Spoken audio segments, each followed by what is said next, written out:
안녕하세요, 매너국삼. 오늘은 로마서 7장 14절부터 25절 로마서에 제가 굉장히 좋아하는 부분입니다. 제가 로마서에 좋아하는 부분이다 이렇게 말한 부분이 한두 부분이 아니지만 어쨌든 그렇습니다. 사도 바울은요, 이제 결혼의 예를 들어서 이제 13절까지는 우리가 옛 남편 아래, 즉 율법이라는 남편 아래에 있을 때 얼마나 폭압적인 삶을 살 수밖에 없었는가, 이 얘기를 이미 했어요. 근데 이제 새로운 결혼 생활, 그러니까 예수 그리스도와의 결혼 생활 가운데 우리는 어떤 삶을 살아가는가, 마냥 행복한가? 그렇지는 않습니다. 그렇지만 소망이 있는 결혼 생활이죠. 그리고 이 결혼 생활을 이제 7장 후반부만 얘기하는 게 8장에서 훨씬 더 영광스럽게 그려내거든요. 쭉 설명을 해보겠습니다. 일단 오늘은 7장까지 보죠. 우리가 율법은 신령한 줄 알거니와 나는 육신에 속하여 죄 아래 팔렸도다. 그러니까 우리가 율법이 나쁜 건 아니에요. 좋은 거예요. 근데 내가 육신에 속해서 죄 아래 팔렸대. 굉장히 과격한 표현이잖아요. 근데 이게 무슨 의미일까요? 그러니까 좀 비관적으로 그리는 면도 있지만 또 굉장히 뭐라고 해야 될까요? 희망적으로 그리는 부분도 있습니다. 어떤 상태냐? 자, 예수님과의 결혼을 한 상태입니다. 이 상태는 어떠냐? 내가 원하는 행한 건 내가 모르겠다. 내가 원하는 것을 행하지 않냐고 도리어 미워하는 걸 행함이라. 무슨 말입니까? 나는 죄를 짓고 싶지 않아요.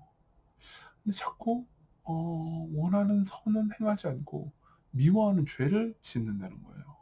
자, 이건 거듭나기 전에는 일어날 수 없는 일입니다. 거듭나기 전에는 내 마음과 원함이 모두 죄를 짓고 싶어하는 마음밖에 없어요. 하나님 반대편에 서고 싶은 마음밖에 없습니다. 근데 이제 거듭나고 나서는 하나님의 뜻대로 살고 싶어집니다. 만약 내가 원하지 않냐는 그것을 행하면 내가 이로써 율법이 선한 것을 시인하노니 이제는 그것을 행하는 자가 내가 아니요 내 속에 거는 죄니라. 무슨 말입니까? 죄를 계속 짓는데 내가 아니고 내 속에 거는 죄니라. 그러니까 이걸 통해서 사도 바울이 자기의 책임을 회피하려고 그러는 게 아닙니다.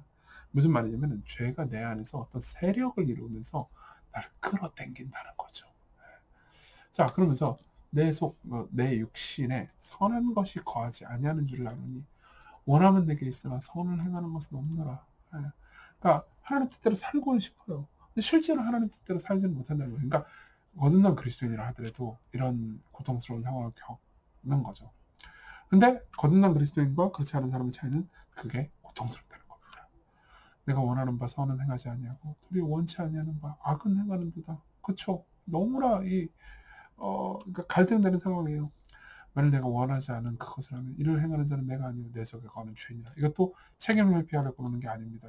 오히려 죄가 일종의 세력, 사망, 법, 어떤 능력, 자기장 이런 것처럼 어떤 힘, 자석처럼 나를 끌어당긴다는 거예요. 그것을 내가 한 법을 깨달았는데 그 선을 행하기 원하는 나에게 악이 함께 있는 것을, 여기서 말하는 법은 율법을 의미하는 게 아닙니다. 그러니까 어떤 법칙, 뭐 만유인력의 법칙, 무슨 법칙, 그거는 일종의 중력의 법칙, 그런 것처럼 어떤 힘, 자동적으로 작동하는 물리 법칙 같은 거잖아요. 그런 걸 의미하는 거예요. 그게 법이에요. 어떤 법이냐? 내가 거듭났기 때문에 선을 행하기를 원하긴 해요. 근데 내 안에 악이 함께 있어요. 나는 오직 선만 행하지는 않습니다. 그 선도 행합니다. 순종도 합니다. 근데 불순종도 한다는 거죠. 그래서 내 속사람으로 하나님의 법을 즐거워하긴 해. 말씀을 즐거워해요. 그리고 저대로 살아야겠다는 생각을 합니다. 내 지체 속에서 하는 다른 법이, 그러니까 죄의 법, 여기서 말하는 법은 율법을 의미하는 게 아니에요. 뭐죠? 그러니까 법칙, 만유인력의 법칙 같은 그 법을 의미하는 거예요. 내 마음의 법과 싸워 내 지체 속에 있는 죄의 법으로 나를 사로잡는 걸 보는도다. 그러니까 탄식을 하는 겁니다. 14절에 오라 나는 곤고한 사람이로다. 이 사망의 몸에서 누가 나를 건져내랴. 이렇게 얘기하는 거죠. 나는 구원이 필요하다. 철저한 구원이 필요하다. 그러니까 나는 이미 구원을 받은 사람이에요. 예수 그리스도를 믿는 믿음으로 구원을 받은 사람이지만 이 죄와 사망과 능력에서 나는 더 구원이 필요하다. 15절 그렇지만 실제로 그리스어에는 그러나라는 말이 붙어 있습니다. 우리나라 말로는 번역이 안 됐어요. 우리 주 예수 그리스도로 말미암아 하나님께 감사해요. 왜냐? 그런즉 내 자신이 마음으로는 하나님의 법을, 육신으로는 죄의 법을 섬기노라. 그러니까 이 육신으로 내가 죄의 법을 섬기긴 하지만, 계속해서 죄를 저지르긴 하지만, 그래도 하나님의 법을 또 마음으로 섬기긴 해요. 그러니까 나는 이런 갈등 상황에 놓여 있다. 이 갈등 상황에서 누가 나를 건져내라. 예수님만이 나를 건져내신다. 이렇게 이야기를 하는 거죠. 여기에는 좀 암울한 면과 희망적인 면이 동시에 있습니다. 희망적인 면은, 암울한 면은 뭐죠? 계속 나를 죄를 짓고 싶어 한다는 거예요. 희망적인 면은 뭐죠? 내 안에 갈등이 존재한다는 겁니다. 여러분들의 갈등 앞에 섰을 때 여러분 무엇을 해야 되겠습니까? 그분의 음성을 들으십시오. 예수 그리스도께서 여러분들을 사랑하신다는 것을 들으십시오. 그리고 그분이 죄와 과거의 남편인 죄가 여러분들을 포괄적으로 대했던 것을 떠올리면서 거기에 순종하지 마십시오. 그리스도께서 여러분들을 사랑하신다는 것을 기억하십시오. 그럼 여러분들은 죄와 더불어 싸울 수 있을 겁니다. 자, 우리 적용을 좀 해볼까요? 첫 번째로 죄와 싸우면서 누리는 즐거움 생각해 봅시다. 예. 죄를 여러분들이 그래 나는 뭐 죄인이니까 여러분들 이 얘기를 듣고 나서 그래 사도 바울도 죄 때문에 힘들었다는데 그럼 내가 어떻게 죄를 안 지어? 이렇게 생각한다면 여러분들은 죄와 안 싸우는 겁니다. 그러면 죄와 싸우면서 누리는 즐거움도 없겠죠. 근데 계속해서 죄와 싸우잖아요. 그럼 여러분들은 정말 나는 공고한 자로다 이런 생각이 들 겁니다. 저 싸워보세요. 그러면 정말 공고한 자라는 생각이 들 겁니다. 근데 또 동시에 여러분들은 세 가지 유익을 얻게 돼요. 첫 번째, 하나님의 은혜를 구하게 되는 겁니다. 여러분 거듭나자마자 죄를 하나도 안 짓고 싶어지는 마음으로 막 기계적으로 딱 변해버리고 싶잖아요. 그럼 좋을 거잖아요. 나는 그렇게 하지 않으세요. 계속 죄 때문에 하나님을 의존하도록 하세요. 계속 주님 전 죄인입니다. 그래서 제가 은혜를 구합니다. 은혜를 주세요. 죄를 이길 힘을 주세요 라고 구하게 만들죠. 그러면서 하나님과 더 가까워지는 겁니다. 무슨 말이냐면 여러분들은 죄와 싸우면서 하나님과 가까워진다는 거죠. 두 번째로 그분의 사랑을 더 깊이 깨닫게 됩니다. 내가 죄인임을 더 깊이 알게 되잖아요. 그러면 이런 나를 사랑하셨네.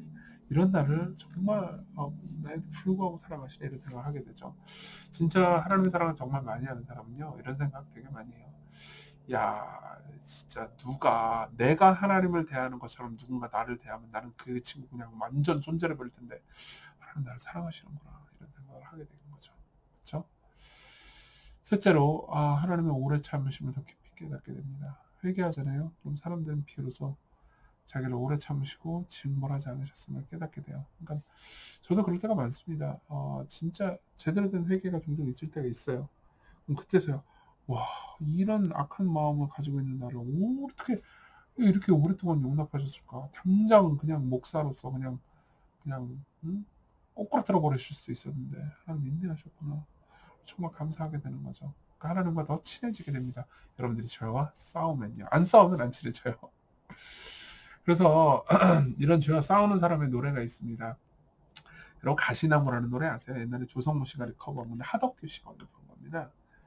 이게 CCM이라는 건 모르셨죠? 예. 내 속엔 내가 너무 부르진 않을게요. 내가 너무너무 많어. 당신은 쉴 곳 없네. 여기서 당신은 하나님을 의미하는 거죠. 내가 한편으로 하나님의 법을 사랑하지만 또 다른 한편으로 어때요? 죄를 좋아해. 그래서 하나님 쉴 곳이 없네.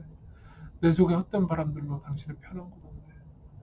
내 속엔 내가 어쩔 수 없는 어둠, 당신의 쉴 자리를 뺏고 내 속엔 내가 이길 수 없는 슬픔, 부성한 가시나무 숲 같네. 여러분 이게 너무 여러분들의 마음을 대변하지 않습니까? 사도 바울이 이렇게 말했잖아요. 사도 바울이 뭐라고 말해요? 오호라 나는 공고한 사람이로다. 이 사망의 몸에서 누가 나를 건져내랴. 이 가시나무 노래 가사가 너무 잘 말해주고 있죠. 그렇죠? 그렇지만 예수님은 여러분들을 사랑하십니다. 예. 예수님은요 그걸 모르고 십자가로 가신 게 아니었어요. 예. 우리가 예수님의 피를 낭비할 걸 알고 계셨습니다. 우리가 죄를 막 선택하면서 지을 걸 알고 계셨습니다. 근데도 불구하고 우리를 사랑하시고 우리의 죄를 위해서 십자가에 못 박혀 죽으셨어요. 그분은 억지로 하신 게 아니었습니다. 그는 그 앞에 있는 기쁨을 위해서 십자가를 참으셨어요. 무슨 말입니까?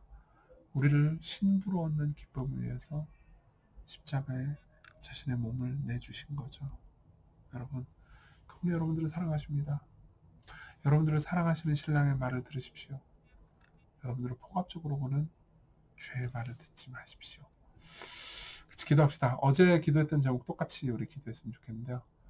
그리스도 안에서 율법과 결혼한 것이 아니고 죄와 결혼한 것이 아니고 예수님과 하나라는 사실을 깨닫고 자유하게 해주시고 또 율법을 사랑하되 율법주의에 빠지지 않게 해주시고 사랑으로 하나님 뜻대로 살게 해달라고 같이 우리 기도합시다.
기도하겠습니다. 자비로우신 주님,